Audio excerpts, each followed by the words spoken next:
Hello and welcome, dear listeners. We're back today for another edition, the 23rd session of What Does the Bible Tell Us About Conspiracies on this beautiful March 26, 2022. And I have Michael in Germany on the other line in Skype here. And we're ready to delve right back into the very root of this 21st century conspiracy that we're in at the present time, actually dating back to the time of the assassination of John F. Kennedy. Michael, welcome. Yeah, welcome, Brad. Hello, dear listeners. And hope that now we get into the assassination, at least at the location of the city Dallas, of course, in Texas. There, the John F. Kennedy was being welcomed warmly, but then assassinated. That is Dallas, session 23. Yep, and this is just part of Dallas. This is just part of Dallas. This is the so-called Dealey Plaza. And Dealey Plaza actually is not only a part of Dallas, but the most interesting part of Dallas, so it seems. So therefore, I would like to take the opportunity to introduce you Dallas as you have never seen it before, so to speak, and from another angle, from another viewpoint. So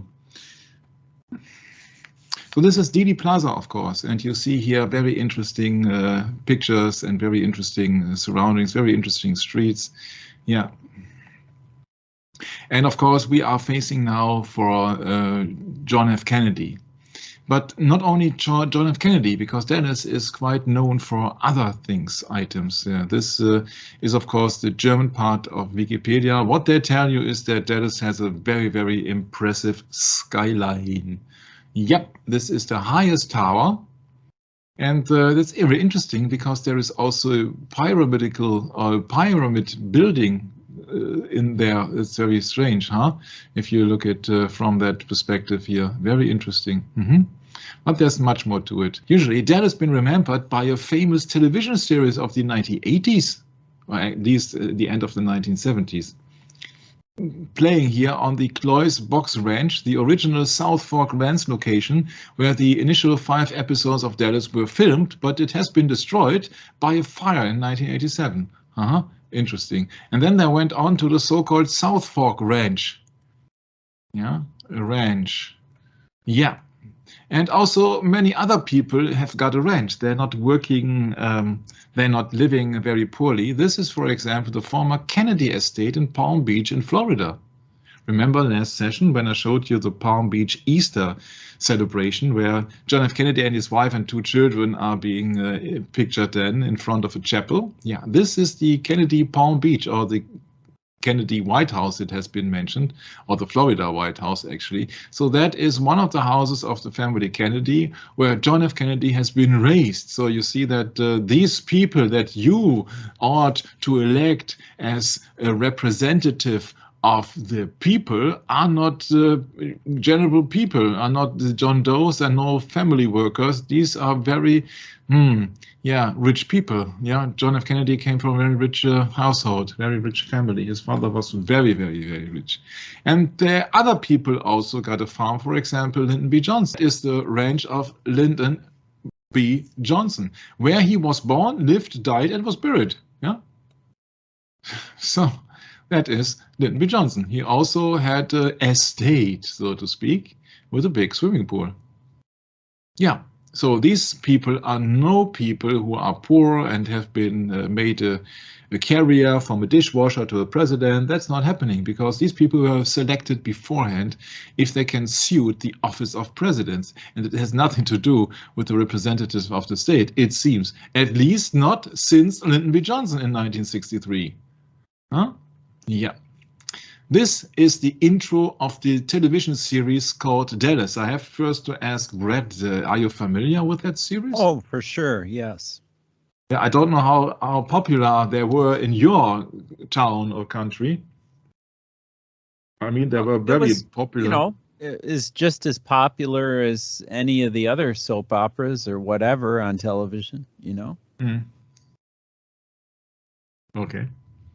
Yeah, but that's very interesting because these since 1986 here, since the intro 1986, yeah, they are also depicting the buildings with a pyramid on top. That's very interesting because there's the severe reason that building was only been introduced to the public in 1986. So from the start, from that building, when it has been opened, Dallas showed that to you.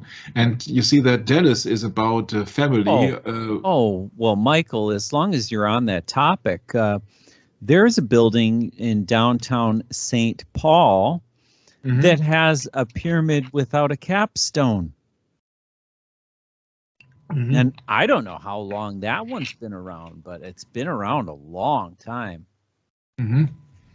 So I think if you, St. Paul, Minnesota, I think right now it is, who is it housed in there? Trying to remember the name of this outfit that's in there. Yeah, just go images and see if you find it. Yeah. Yep, that's it. That's it? Yep. I think that's one. Yep. At least it was. Yeah, there might be different logos on. Yeah, that's the one. I don't know how old that building is. You passed another picture there. It was back a little ways. But anyway, yeah, there's a, the big. Yeah, you mean this here? This one. There you go. Yeah. Okay.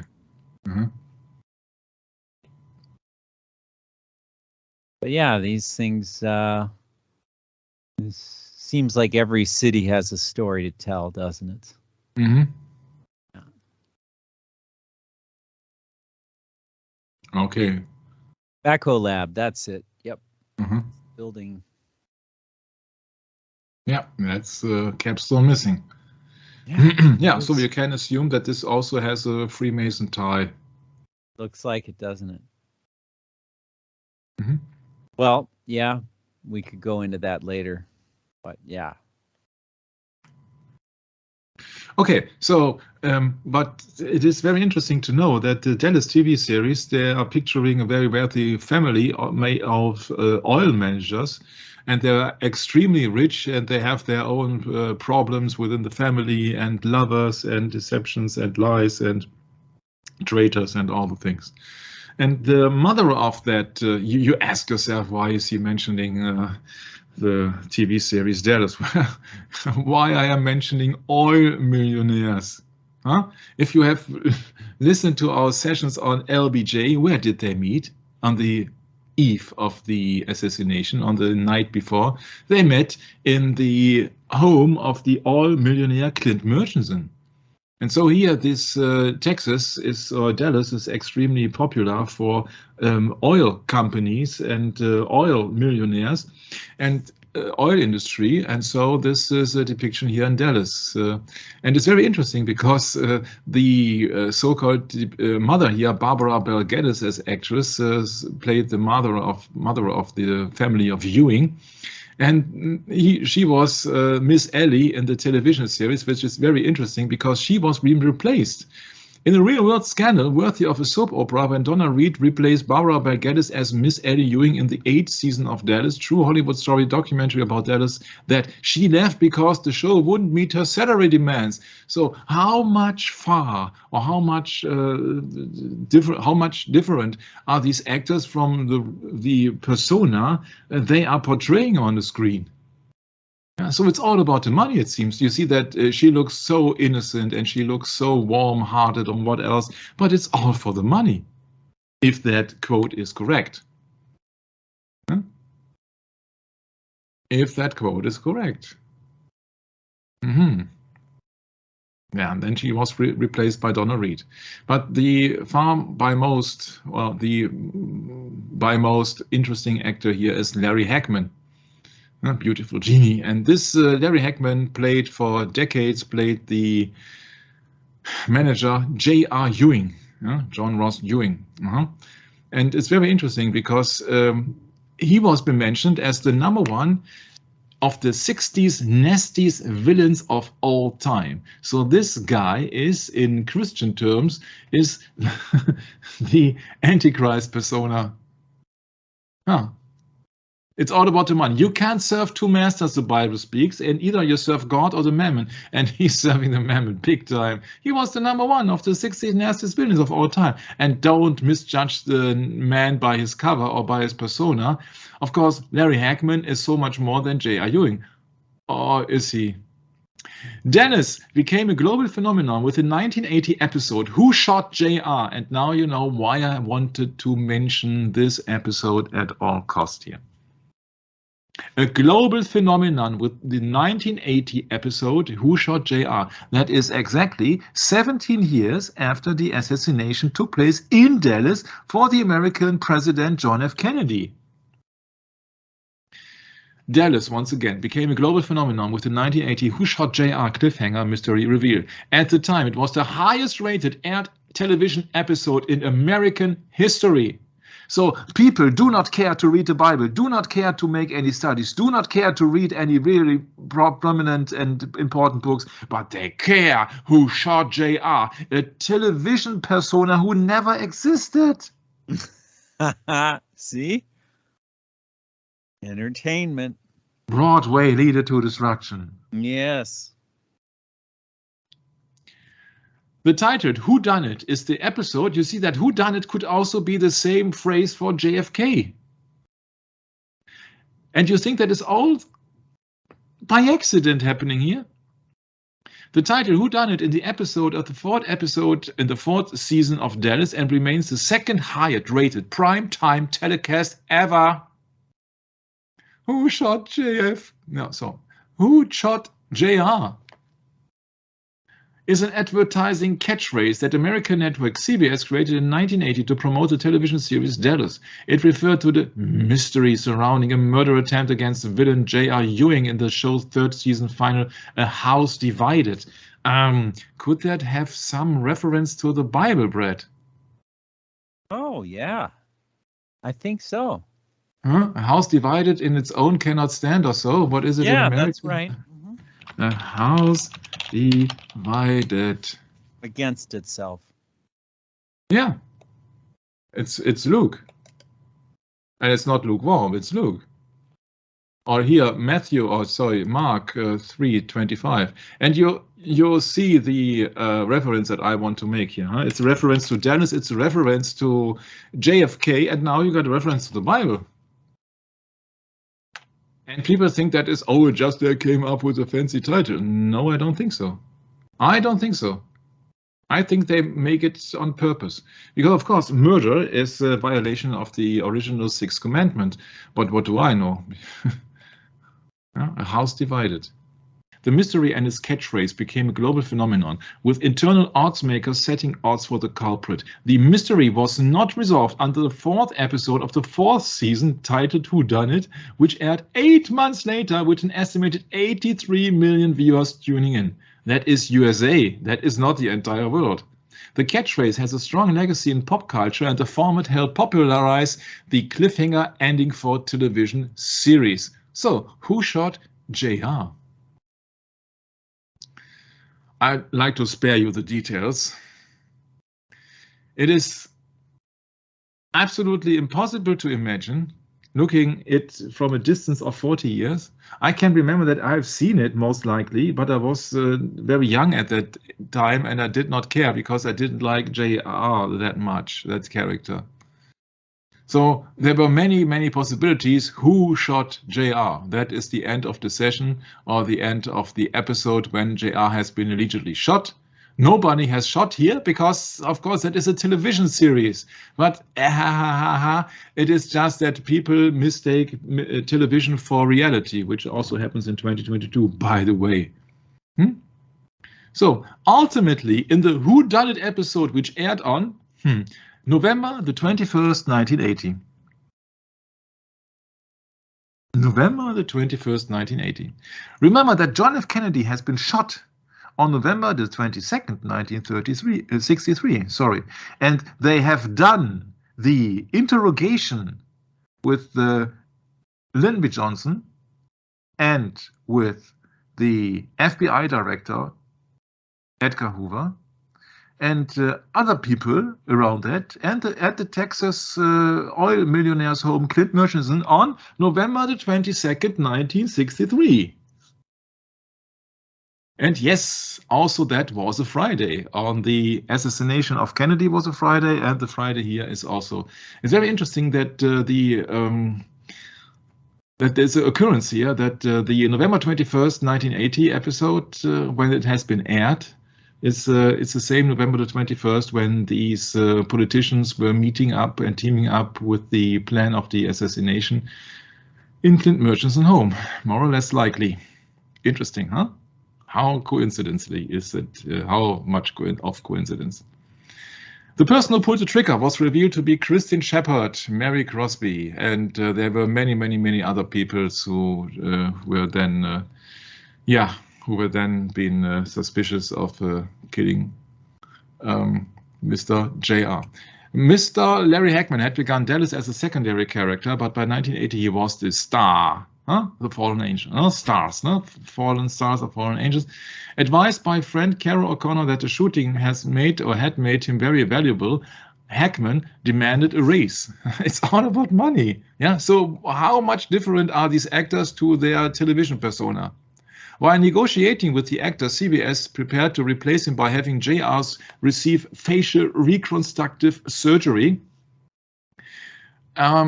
Production then began without him. He returned to work 10 days later with a new contract that paid him $100,000 per episode and royalties from J.R. Ewing merchandise. So he was being worshipped.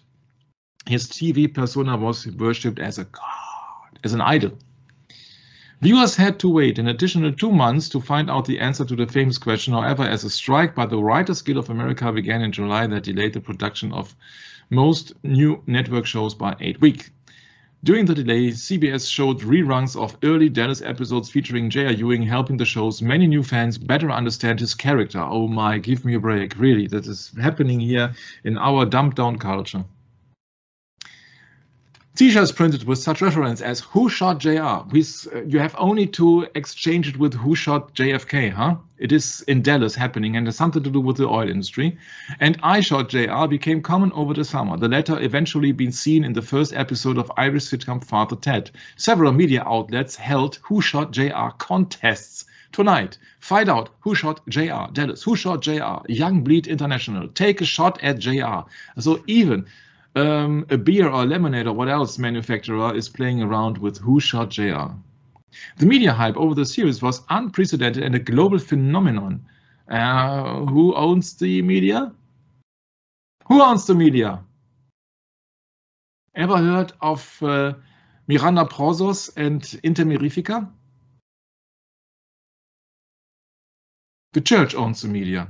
And the church is playing tricks on you and saying, ha ha ha, look at here, guess who had shot JR in Dallas? So people have been fooled, not knowing who is the source behind the fooled thing. The Baron Knights used the melody and background to Cars from Gary Newman. We knew who done it in their 1980 parody and spoof of Who Shot JR. The episode also inspired a novelty record by etc., etc., etc. So even they made money with that. During the 1980s United States presidential election, the Republicans distributed campaign buttons that claimed the Democrat shot JR. It's very interesting because Lyndon B. Johnson also was a Democrat officially. He was a Freemason and Knight of Malta, but he was also a Democrat. Yeah. When Hackman was offered £100,000 during vacation in the United Kingdom for the identity of the shooter, he admitted that neither he nor anyone in the cast knew the answer. Former President Gerald Ford unsuccessfully asked producer Leonard Katzman who the shooter was. He and Queen Elizabeth, the Queen Mother, were among the millions worldwide intrigued by the mystery. Oh, that's the most important question. Interesting enough that your former President Gerald Ford was one of the members of the so-called Warren Commission who were busy in evaluating the assassination of John F. Kennedy. Yeah, but it's just another coincidence, I think. So there have been made bets. So you can also then earn money if you got the right answer. Yeah. Who Shot was the highest rated television episode in the United States history. It was estimated 83 million people watched the episode, more than the number of voters in that year presidential election. Now I find that very interesting that they combined that Who Shot JR with the vote, with the presidential election. It's a very interesting combination, don't you think? It was so successful that even a session of the Turkish parliament was suspended to allow legislators the chance to get home in time to view the conclusions of the cliffhanger. Can you imagine that? What? That is hilarious. Yeah. Sometimes we also got funny episodes, and that's one of them. Man. Crap. I'm sorry, but I see a reference to JFK everywhere when I look. Yep, that's right, Michael. Yeah. Who Shot JFK? Who Shot JR was later spoofed in 1995's The Simpsons episode entitled Who Shot Mr. Burns? Yeah. In Larry Hagman's final episode, yeah, not a prophecy this time. In Larry Hagman's final episode of the 2012 sequel Dallas, which aired on March the 4th, 2013, JR was shot again, this time fatally. Framing Cliff Barnes for his murder. So even in death, he is making any kind of false play. You see that Mr. Oswald was also framed, being the murder of Kennedy. But now it gets really strange. The main reason he had himself killed was because doctors told JR that he had only days to live. He was dying from cancer, as was actor Larry Hagman in real life. So how much apart are these actors from their television persona? And how much apart is the television series from actual happenings? Who Shot JR in Dallas? Member of a highly ranking so-called oil baron or oil family. Aired on the 21st of November 1980. Wow. Yeah, if you don't see the resemblance here, I don't know what is. There is also another one who was allegedly dying from cancer, and that is the owner of the so-called Carousel Club in Dallas. That is an older picture because it is black and white. And that man has the name of Jakob Rubenstein, or in short, Jack Ruby. Jack Ruby, the Dallas nightclub owner who killed the alleged assassin of President John F. Kennedy, dies of cancer in a Dallas hospital. Yeah, but of course these are all just coincidences. It's all just coincidences. Yeah, please do not look any further. I just tell you that Dallas is very known for being an oil millionaire's paradise. And I can assure you there were other reasons why I watched Dallas than J.R. Ewing. That being one of them. And even members of the Church of Science and Technology, meaning Scientology, they were also very present in that era of 1980s television. This girl or woman is called Priscilla Boileau Presley for the very important reason. Because she was the underage teenage girl that Elvis Presley took with him to the United States. Yes, underage. Yes. But at least Dallas was more interesting than other series. This is The Waltons. That was my absolutely hate series because I had to watch it every Sunday at 6:15 in the afternoon, and I found it so boring every time. Good night, John Boy. Oh, I don't know if that is very famous or was very famous in the United States, but I can tell you I had really a hard time because it was so slow.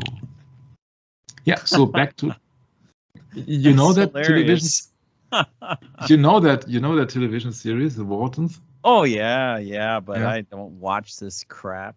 Yeah, I had to. We had only one television set, and the entire family was surrounding the television. Oh yeah, I know what you mean. There are certain things that you have to watch. That's satanic true. Media agenda. Yeah. Or the satanic altar. Yeah. So back to Dallas. Yeah, they are very, very, very depicting here. That is actually here from that intro of Dallas. This strange building here with a pyramid and even another pyramid. Yeah.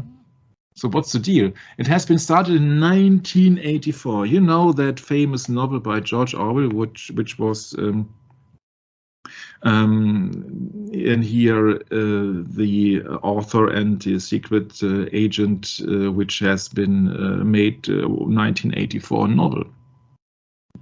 Yeah, the Big Brother is watching you. Yeah. So that was completed in 1986, and from that on it was being depicted in the intro of Dallas. That skyscraper has been called Fountain Place. It's a 60-story skyscraper in downtown Texas. Dallas, of course. Yeah. In seasons 10 to 14 of Dallas, exterior shots of the building were used for the offices of Bobby Ewing's Petro Group Dallas, which later became Ewing Oil. And now you can imagine what kind of a religious purpose that shape of a building could serve. Because, to be absolutely frank, you don't build this building for economical reasons. If you want to sell things, you have to be sure that there is enough space. But this is very uneconomically to build a building with a pyramid on top, because you cannot have that much of large rooms in there and other things. So that serves a function here that is made on purpose. This is not for economic reasons to rent flats or to rent rooms for a hotel, but this is just for the elite who does not care for the price. Okay. And you can, of course, assume that it has something to do with the pagan religion. So it has been serving as the so-called offices of Ewing Oil. And also for the movie RoboCop, and also for the network series Queen of the South. Has something to do with oil once again. And you have these unfinished, which, as Brad so elaborately has been mentioned in the beginning of the session here, these unfinished pyramid without the capstone, because the capstone then is in place when the Luciferian religion has taken over, or the ancient religion, which is absolutely the same. The New World Order is the Old World Order. Paganism. In God we trust. Yeah, God has no copyright. Yeah, there is no copyright on the word of God. There is also no copyright on Jesus. Yeah, everybody can claim, oh yeah, we are the company of Jesus. So this is a tower. This is a tower here. This is very interesting. And now, before we go into this building, let us make a comparison here between Dallas and Dallas. Yeah, so Dallas television series with the Dallas assassination. So both of the characters who are being shot are beginning with John. John Ross Ewing, yeah, John F. Kennedy. So 3 names. So both happening in Dallas, have something to do with oil. So that is J.R. Ewing is oil. And here you got Lyndon B. Johnson and Madeline Brown, the lover of LBJ. And it's been stated that there was a meeting on the 21st of November in 1963 at Clint Murchison's home. Yeah. So President Ford has been accompanying the bet on who shot J.R. and he was a member of the Warren Commission. Here. Yeah. So, and J.R. was then allegedly been shot, and later in 2012 really shot, so to see, and also Mr. Kennedy was shot. So much for the coincidences, and there are much, much more. In 1986, this building here, which has now so-called twin or sibling or what else, yeah, also this picture here, or this building here, has later been built. Yeah, so you see, once again, has nothing to do with economy, huh? Has to be built on purpose. That is Fountain Place, which is quite logical, because when you have an obelisk, then you need a reflection pool, or at least a fountain place. Yeah, you need water in the basement. Yeah, that is Fountain Place from another angle. Yeah. So of course, in the city of Dallas, there is not much room for a basin or a swimming pool. So maybe they came up with that idea on purpose. I don't know. Yeah, but you can hide it by naming it a Fountain Place. But the Fountain Place is a skyscraper depicting a very tall urban building. Yeah, from sky and scrape. Sure, sky. Huh? The regions of the clouds mean sky. Sure, it is a skyscraper or a cloud scraper, actually. That has the meaning. The upper regions of the air, which is attested from the 13th century, replaced a native heophon in the sense sea, heaven. So sky and heaven can be exchanged. In Middle English, the word can still mean both cloud and heaven, as still in the skies, or maybe, that is my remark, in the skies. Yeah, so Lucy in the skies with diamonds. Shine bright like a diamond. Frankly spoken, these are all attributes to Lucifer, Satan. Yeah? Shine on your crazy diamond, shine bright like a diamond. You see that diamond and to shine is something which is a reference to Ezekiel 28. Yeah, and here you got the thing which I've forgotten in the last session, the house of the rising sun. Yeah? There is a house in New Orleans, which is very interesting because New Orleans was the birth town of Lee Harvey Oswald, the alleged assassin on JFK. And of course, there is also Elvis Presley who says devil in the skies or devil in the skies. It sounds the same. Yeah? So sky, upper regions of the air, can be mixed up with heaven or exchanged with heaven. And this is Lucifer in the sky, or Lucifer in disguise with diamonds. Yep. Ever seen a diamond in the sky? No. Yeah, read the Bible, Ezekiel 28. Yep. So heaven is Old English heophon, home of God. And now you compare that once again. A skyscraper. Sky is the same meaning as heaven. It's the regions of the clouds. Yeah, so skyscraper. And now this is a heaven scraper. Yeah, because you can exchange the word heaven scraper. So you scrape at the home of God. Ye shall be as gods. And then, of course, on the top of the building, I think a pyramid or pyramidical hierarchy absolutely makes sense. Ever heard of a pyramidical hierarchy in Freemasonry? Of course, they are also using the pyramid as a hierarchy. Freemason hierarchy. Let's look it up. Yeah, there you got it. You see, a pyramid. Oh, could it be by not accident that the top stone is missing? What a coincidence. Maybe you should call the people in St. Paul. Yeah. And so every skyscraper, especially, of course, when it has been built, it's the largest building, as the Eiffel Tower was the largest building, and one is which is the tallest building in Dallas, must be the home of the most important people, because it is the supreme building, sorry, but the supreme building for supreme beings, it seems. Yeah. And in Genesis 11, we discover that there was once also a tower whose top may reach unto heaven or unto sky. And there you got your skyscraper. This is Genesis 11, and that is for the understanding what Freemasonry actually is about, is very crucial. So therefore, I would like to ask my brother Brett to read that chapter, Genesis 11.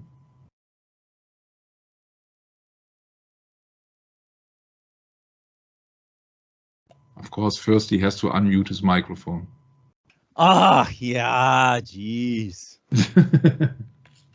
Sorry. Okay, Genesis 11 verses, 1 through something. And the whole earth was of one language and of one speech. And it came to pass, as they journeyed from the east, that they found a plain in the land of Shinar. And they dwelt there. Sorry, the sun is kind of blocking me. Hold on, I got it. Okay. And they said to one another, go to, let us make brick and burn them together. And they had brick for stone, and slime they had for mortar. And they said, go to, let us build us a city and tower, whose top may reach unto heaven. And let us make us a name, lest we be scattered abroad upon the face of the whole earth.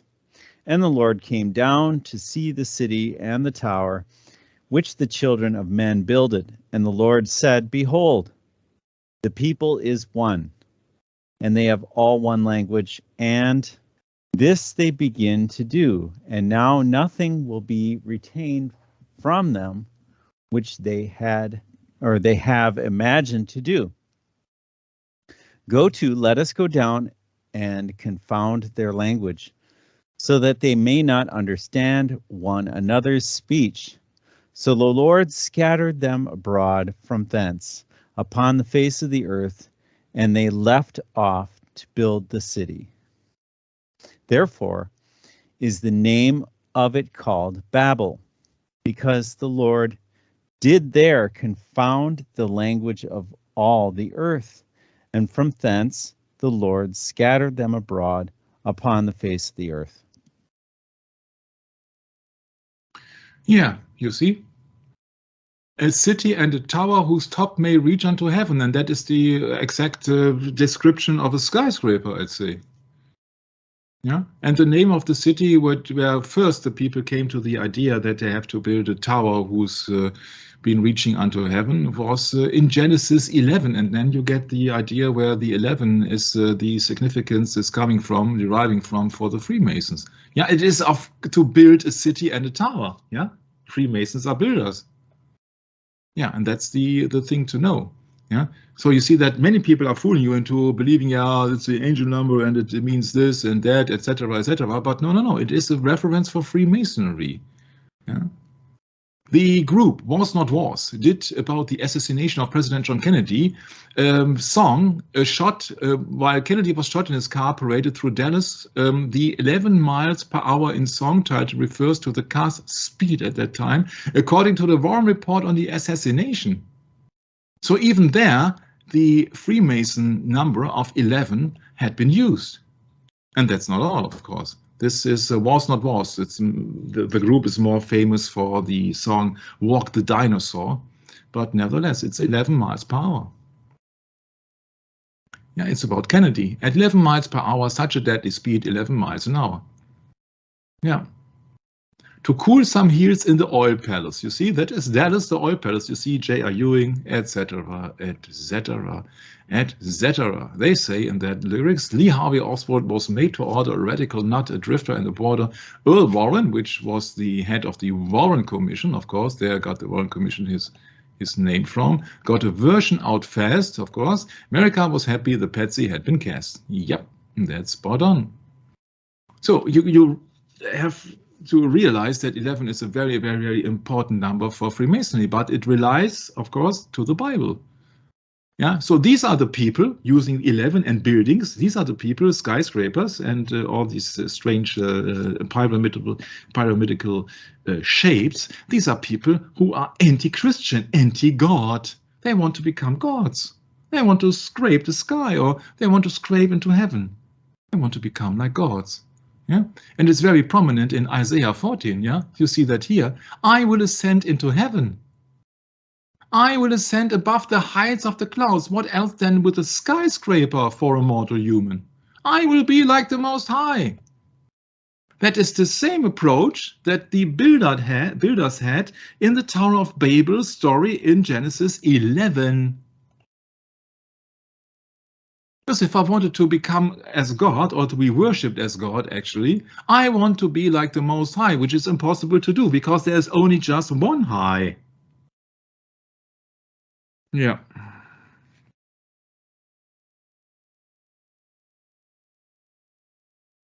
Yes, and that's it. That's it, really. Yeah, so it is just the same with Lucy. Yeah, Lucifer in Isaiah 14. Oh yeah, Michael, wasn't that NASA yes launch done in like that was it? Yes, last year. Science like is the new religion. That was it. When yeah, was but it? it is so fitting. Yeah, it is so fitting. It is, isn't it? Lucy in the sky so with the diamond right there in your face. Yeah. Yeah, that's the diamond shape. Yeah, of course. It's so easy. Yeah, you pointed that out, Michael. Nassau, Yes. you know, Yeah. Never a like straight answer. that's And it's a Nasha. Hebrew word, right? Nasha. That's Nasha. Yes, the snake, serpent. Yes, Nasha. Yeah. And it's been also in Rulers of Evil from Tapasausi, it's been depicted that there is some resemblance to numbers. Yeah. So, for example, here on the 1776, it has the meaning here of 1,600 plus 160 plus 16 is 666 also. Yeah. Oh yeah, but 666 keep in resembles. mind that also May 1st, 1776 was the foundation of the Illuminati. Yeah. Remember, the Jesuits were banned from the papacy through was it a papal bull? No. What was it? I can't remember. But at any rate, they were banned. They were expelled from the papacy, weren't they? By a pope. And Yeah, Dominic at Redemptor, you mean the Jesuits. Right, Yeah. Dominic after I don't know this last. Yeah, I'm quite sure. Dominic ad Redemptor. Yeah, but of course, it's not the first thing which comes up if you ask Mr. Google. Or is it AC? 1773. Yep, right there you go. Yeah, the papal brief of global Jesuit suppression. So that was a couple years before, some years before. Yeah, about 3 years before. Somewhere yes. in there, yeah. I just wanted to show you, see that the 666 symbolism also has something to do with the foundation of the United States of America. But I'm just saying that the Illuminati was formed right before the foundation of America. So, yeah, that's or the so-called foundation of America. Of course. See, this is the real problem, Michael, is that all we've been taught is 1776 in America. We're not told anything about anything to do with what really happened, you know, you know, Michael, I remember how upset you were when you mentioned this movie about 1492. Yeah. That I actually bought a copy of it and I started to watch it and I was ready to gag. It was horrible how bad they try and portray history. It just makes me so mad. It is so false. What they fill us full of in this Hollywood America is just it's just, you know, it's going to reap what it's sown, Michael. That's the point. We're going to reap what has been sown for our ridiculous so-called entertainment. Straight out of the pit of hell. No surprise. Yeah, that's the thing. You see that everything has to do with the papacy and everything has to do with Freemasonry, which is combined with the foundation of the United States in 1776. Yeah, you can find it in Rulers of Evil. Has to do with Jesuitism, which by its nature is a lie, a bunch of liars. And that's who you're going to put in God we trust, eh? Huh? Really? In Mammon we trust. Yeah, I can only recommend you Rulers of Evil. Yeah. Yeah. Right. So that you have a very good foundation of what's going on in the United States. You want to change anything because it is not meant to be changed according to the Bible book of Revelation. But nevertheless, if you educate yourself and others, then you don't fall into the trap of many things. And you see that this here, the Didi Plaza, is a Freemason site. And do you think that is a coincidence? If you know that, then we will show that and we will prove that, especially in the next session, that from there on the shape of that pyramid can be seen in the background. Do you really think that is a coincidence? Well, don't think of coincidences here, huh? Because in the assassination of John F. Kennedy, they don't tell you that this has anything to do with Freemasonry. Yeah, this is just about Oswald and all the things.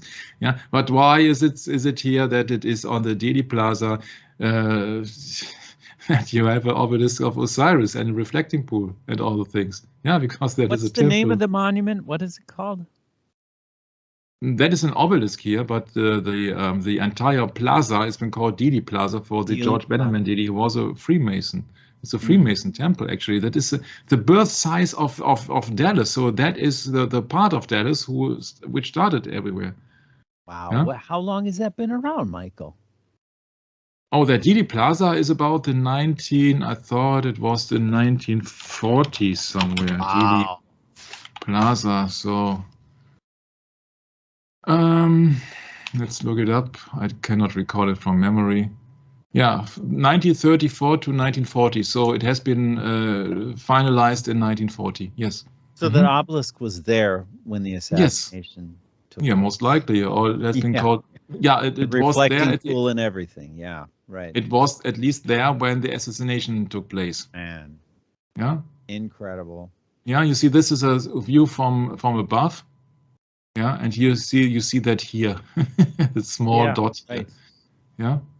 And this is totally in line to the 6th floor of the Dallas School Book Depository. We will go extensively into the symbolism in the next and in the upcoming sessions. Yeah? But not at the moment, because now at the moment we have to do it in general terms, just to show it to you that all these things are not going on for randomly, but serve a certain purpose. Yeah, we have faced the fact that there is a plate on it, says that it's the birthplace of Dallas and the place of the first fraternal lodge. And what is a lodge other than a temple? A pagan temple, of course. And you see that once again, the flame on top of that is a eternal flame, as it is on top of the grave of John F. Kennedy. Yeah? So if you really think that is a coincidence here with the holy flame, yeah. Yeah, the King Ishtar told the people that Tammuz has now ascended to his father Baal or Nimrod, and both will be reunited in the holy flame of the Father, the Son, and the Holy Spirit. Yes, and Ishtar says that when Tammuz has been killed, some of his blood was being poured down on the tree, on the green tree, and that tree grew new during the night, and this tree is the holy Christmas tree for the honor of Tammuz. Ah, yeah, sure, this is the evergreen. And you see JFK in the speech in 1963, the year he was assassinated in Bonn, which was then the capital city of Western Germany. What do you see here facing the obelisk? It is not restricted to Dealey Plaza. No, these obelisks are all the same, and of course you get statues and images and idols. Don't ask yourself why there are 3 openings here in, it's of course the pagan trinity, and this is a goddess and it has an eternal flame. It's the same symbol as on the obelisk. And this has been granted to you by French Frères Maçons, Freemasons. So everybody who comes to New York with a ship has been welcomed by a Roman goddess, been made at the hands of Freemasons from France. What's the sense in it, other than to depict that this is the continuation of the old world? America has a symbol as a Statue of Liberty, which has been derived from the Roman Empire, which was ruling officially more than 1,500 years ago. So this is the new world, welcoming you with an old Roman goddess. Mm-hmm. My, huh? Mm-hmm. And I can assure you, these are not the 10 Commandments. Yeah, and this is not a halo by coincidence. It has something to do with the sun religion. Yep. But people are actually keen on images and idols. It's so obvious. So Mr. Dealey was a 33rd degree Scottish Rite Mason, Knight Templar Shriner, and a member of the Red Cross of Constantine, a Presbyterian Democrat, and what else? I don't know. But here is he on the left side, and on the right side you see in the background, you see that obelisk. Yeah. So he's being worshipped as an idol, but this is a Freemason place here. Dealey Plaza, as I said, the first fraternal lodge. Yep, that's it. There you got the view, which is correct. You see, this is in line with the 6th floor window. And there's so much more to it. Yes, so much to it. Yeah, it's something to do with religion. Yeah, but what do people care, huh? What do people care? That it's always the same. It's the same, and it will be the same in, I don't know how long the world will last, but until the very last breath of everything, I think that is paganism to the core. Yeah, it's everything to do with the 666 symbolism. And 666 symbolism is not the only reference in the Bible of the book of Revelation, as you might think. For example, it's the number of the beast, which everybody is referring to, but it's also in 1 Kings 10:14. Could you please read it, Brett? Sure. 1 Kings 10:14. Now the weight of gold that came to Solomon in 1 year was 666 talents of gold. Yes. And so then you see that Mr. Solomon had a period in his life where he obviously, when the Bible depicts 666, he was serving the mammon. Ah, it's the number of a man, the man of sin. Yeah, yeah, but also it is the number here of wealth. So what organization could it be who is depicting himself as 666? Because that kind of a mindset, Yeah, at but least, Michael, it's not wealth that, okay, there's two kinds of wealth, obviously. for the love of money is the root of Sanctified all wealth, evil. there's sanctified wealth, and there's unsanctified wealth. What does that mean? There's wealth that comes from heaven, and there's wealth that comes from hell. What kind of wealth do you want? Do you want worldly riches? Well, then you're serving the wealth from hell. Welcome to the world. Most people don't even have any clue what paganism is. They just do it because everyone else is doing it. Yeah, just go have your Christmas then. Yeah. Go have your Easter then. I know that in the book of Revelation, Brett, it's been mentioned it's the number of a man, but it has been depicted hundreds of years before in 1 Kings 10. 666 talents of gold. Yeah, but Michael, the whole thing works as a circuit. It all works in harmony. So when you have these huge accumulations of wealth, of course they're not sanctified, because sanctification is a process. It is not an easy thing to come to terms with if you've never been introduced to what it means to have pure religion in the Bible. So it's a refining process. And the thing is if you're just going to go out and get wealth in this world, you're not going to know that it's unsanctified wealth, are you? You're not, unless you've all of a sudden had your eyes opened by Almighty God and the grace of God given to you. It's the only way you're going to know. There is no other way. I was remembered, Brett, as for the love of money is the root of all evil. And we know that Solomon has not served God in his entire career, so to speak. And when he was depicted with 666 talents of gold, I think that it resembles also not a religious item, but also an item which has been made of for the love of money.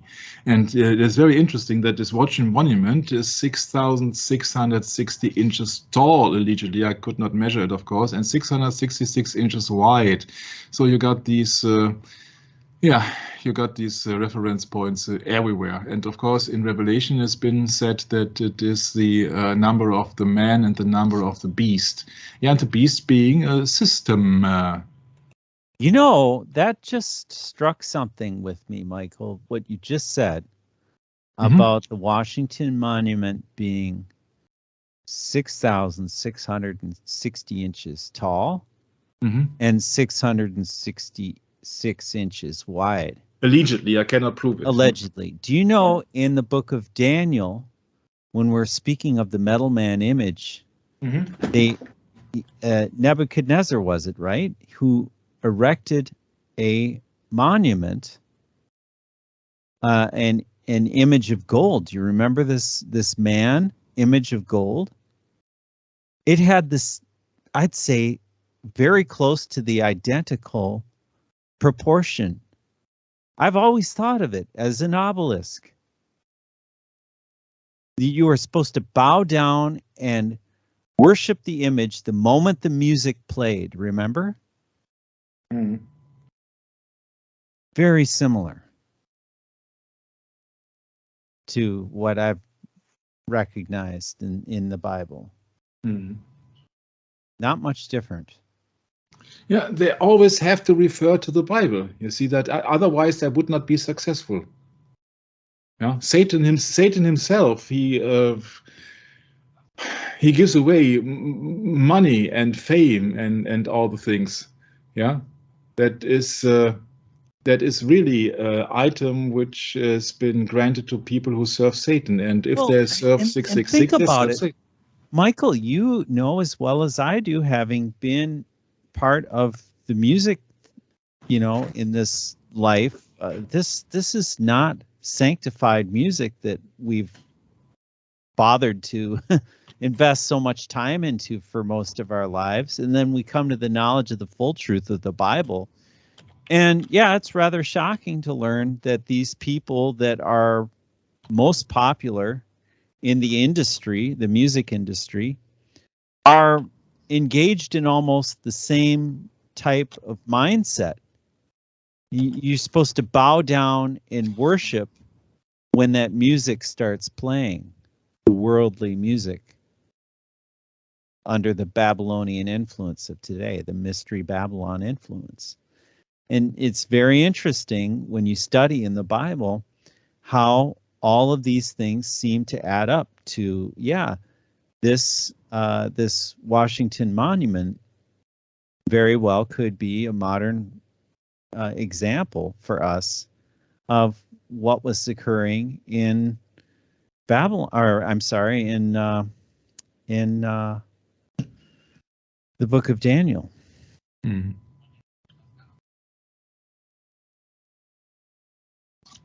Yeah, we see that all the United States flags are surrounding that obelisk, that phallus of Nimrod. Right, because they want you to pay homage. Yeah, what image do you see of George Washington on that monument, on that building, or what else? Nothing. Well, the one image you showed us at the beginning of the session, was it today, the first session, Michael, not this one, I think, was of blasphemy as opposed to George Washington. George Washington. That's a great example there of how they use that kind of symbolism in your face without you recognizing it, because no one's told you about it. No.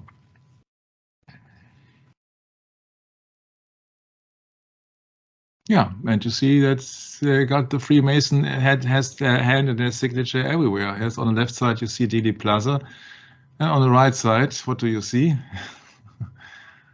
The Trinity, the allegedly first explosion of an atomic bomb in the United States of America. Oh, really? Is that what that is? It's called Trinity. Yes, it is. Tammuz, anyone? No. Yeah, I can make it shorter. Yes, you see that. Oh, it has been a mirror image here, Trinity site, where the world's first nuclear device was exploded on July the 16th or so, 1945. Yeah, Trinity sites. Once again, a pyramid, huh?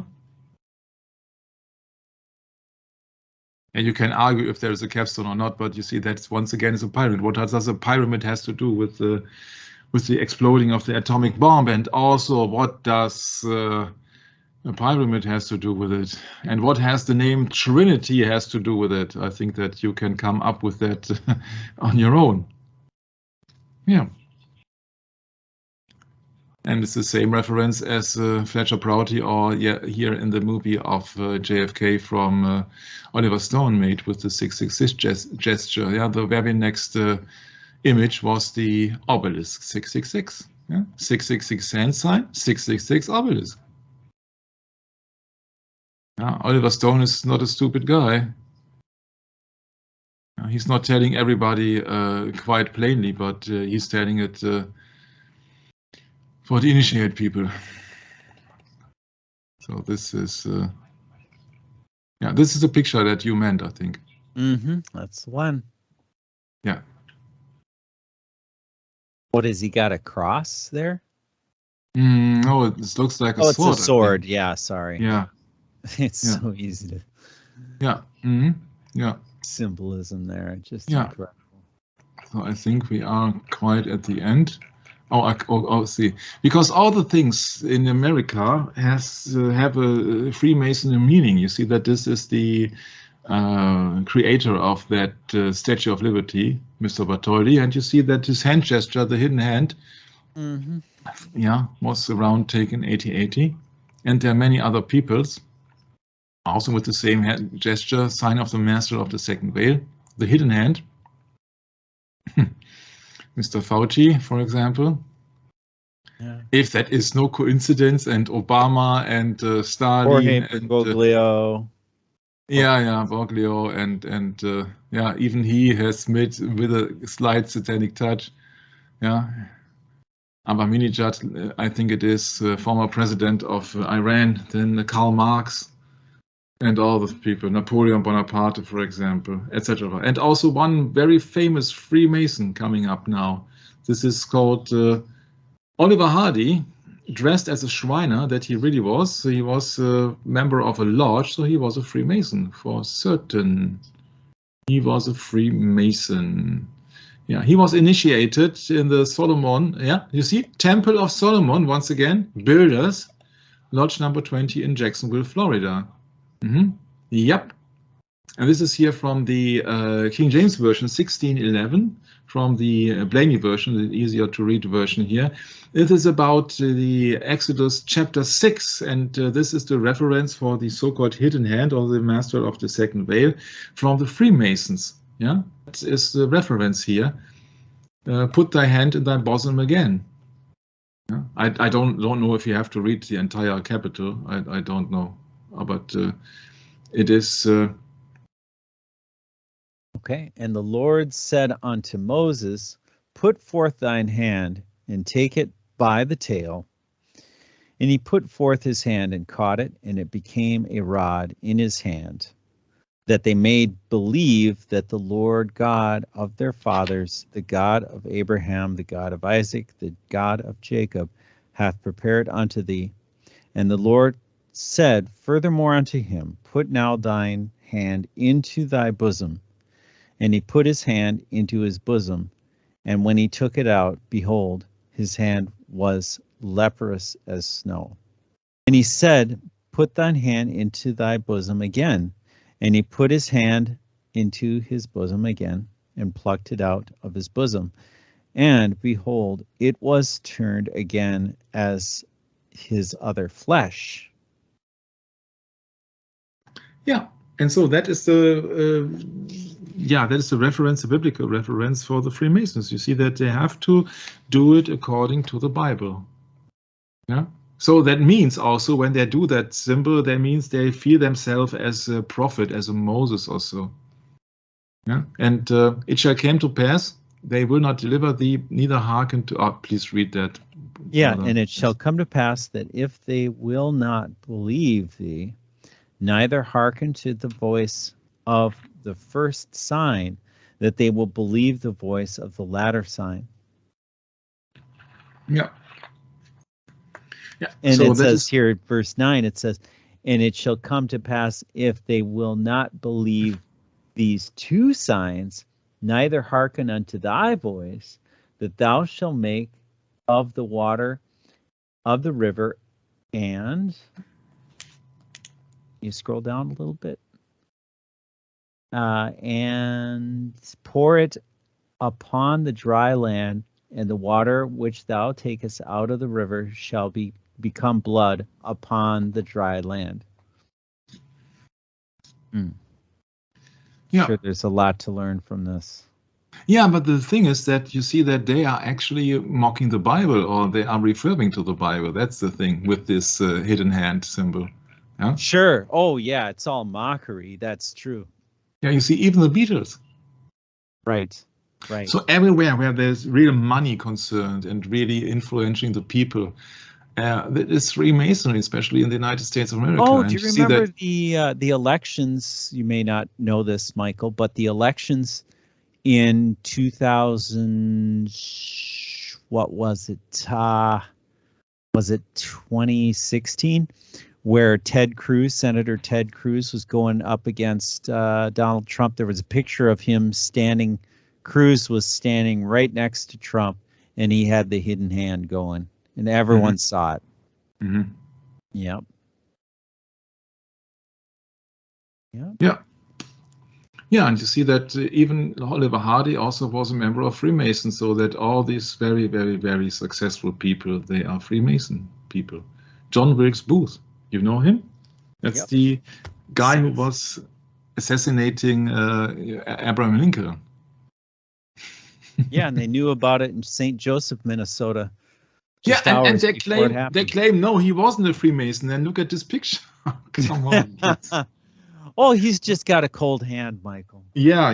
It's got a stomach disease as Napoleon Bonaparte. Yeah. And the Freemasons have quite removed his name from the membership records. Yes. Yeah, it's not a good promotion to have a assassin of a president being connected to Freemasons. Huh? No. And this is Abraham Lincoln depicted here, surrounded, as I would like to say so, surrounded by two guys who are hiding their hand. Jörg came up with the idea and said, oh, this is a stage photo, maybe this is Photoshop, I don't know. But the reference for that, or the meaning of that picture here actually is that he is surrounded by Freemasons. Sorry. Right. That's my interpretation of it. Right. Well, and what do you get when you have power and wealth? I mean, come on. Yeah, this is Political all power. the same. All the same. Just how Yeah, it sure. works. And it's very interesting when you know that Napoleon Bonaparte, depicted here, had close ties to the Jesuits. Huh? Mm-hmm. That's right. Yeah. And all these people here, George Washington, and so many people there. Yeah, before we are coming to an end, I would like to show you how much seduced people are, or misled the people are. This here, I've made an excerpt of the movie Sons of the Desert from 1932, depicting Oliver Hardy and Stan Laurel being a member of a lodge. But there is no proof that Stan Laurel was a member of the lodge, but there is much proof that Oliver Hardy was a member of the lodge, because I have also seen an interview with him in later times that his wife actually was confirming it. His friends in the lodge.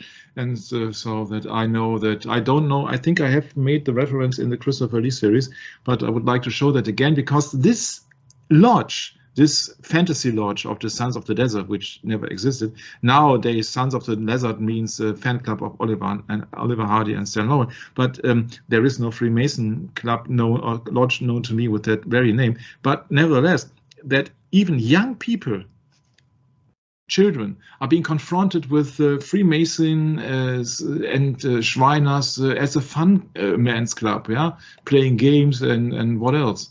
So after that much of Freemasonry also happening in Dallas, we will go into Dallas and Dealey Plaza in the next episode, and there will come a bunch of Freemason right into your living room or where else you will follow that series, because then it is about the assassination. So we first went on to the history of Freemasonry, especially when it has been compared and connected to the history of the United States. And then we went into the city of Dallas now to show you some interesting buildings and some reference points. And then we will go into the next session. We will go extensively into Dealey Plaza, and I can assure you that is a session that is very interesting. That will be very interesting, at least I hope. So then we have to shut it down, and there is Brother Brett waiting for me to close it down. Thanks very much for having me once again, and see you next time. Maranatha. Thank you, Michael. Yep, it's true that in the United States, we are surrounded with all kinds of different agendas going on, Freemasonry being one of them that is very, very, what can we say, foundational to the development of how this country has been formed in the sense of post 1776. As to pre 1776, that is a whole different story. And obviously, that's one that would be highly suppressed, and especially in these days. But Michael, thank you very much for the research, and as always, looking forward to learning more and going further down the path that we have been working to put together. And thanks again, Michael. Catch up with everyone next time. Maranatha.